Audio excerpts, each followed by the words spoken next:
नमस्कार, MP news में आप सभी का बहुत स्वागत है और इस वक्त आपके साथ मैं हूं श्रद्धा बुंदेला।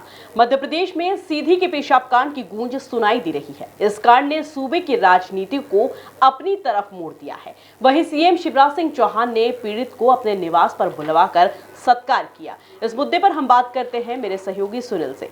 सुनील, किस तरह से ये मुद्दा गरमाया और आपको नहीं लगता कि कांग्रेस इसे भुनाना चाहती थी, लेकिन कहीं ना कहीं मुख्यमंत्री शिवराज सिंह चौहान ने दांव फेंक दिया?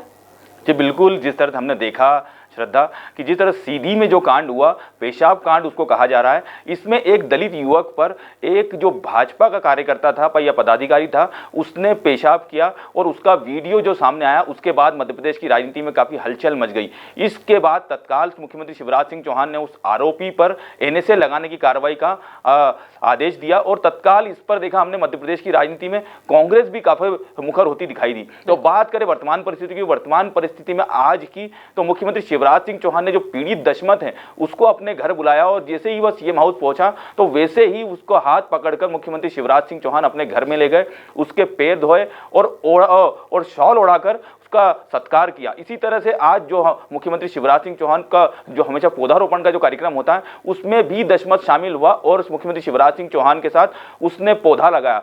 तो इसी दौरान जो मुख्यमंत्री शिवराज सिंह चौहान ने दशमत से उसकी आर्थिक स्थिति के बारे में पूछा और परिवार को योजनाओं का लाभ मिल रहा है कि नहीं मिल रहा है उसके बारे में भी कहा।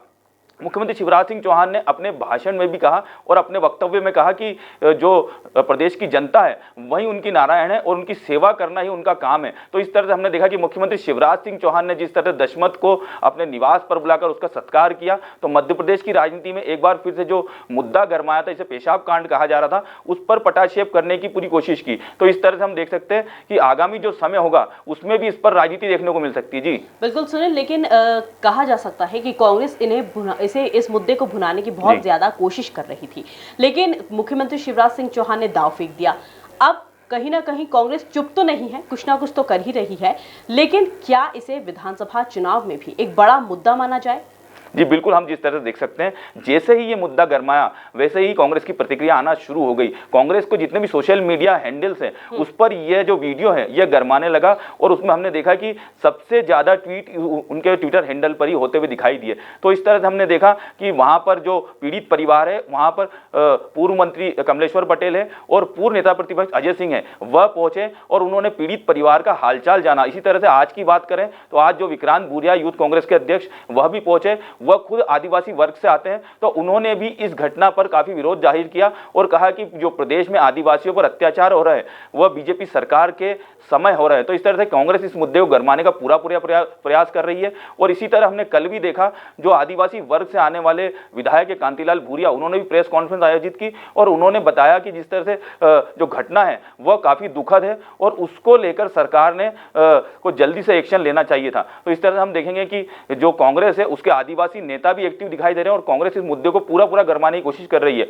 और आगामी जो विधानसभा चुनाव है उस तक ले जाने की पूरी कोशिश करेगी, क्योंकि आदिवासी वोटर्स काफी महत्वपूर्ण है और कांग्रेस हमेशा से हमने देखा जिस तरह कांग्रेस की तरफ आदिवासी वोटर्स मुड़ता हुआ दिखाई दिया है और जो पिछले विधानसभा चुनाव थे उसमें भी आदिवासी वोटर्स के कारण जो कांग्रेस की सरकार है वह बनती हुई दिखाई दी। तो आगामी विधानसभा चुनाव तक जो आदिवासी वोटर्स हैं उनको साधने के लिए इस मुद्दे को गरमाया जा सकता है कांग्रेस की तरफ से। जी लेकिन सुनील, हमने देखा था कि बीजेपी हो या कांग्रेस, इसके पहले वाले चुनाव में भी आदिवासी वर्ग को खूब साधने की कोशिश की गई थी। अब इस चुनाव में भी आदिवासी वर्ग को खूब साधने की कोशिश की जा रही है।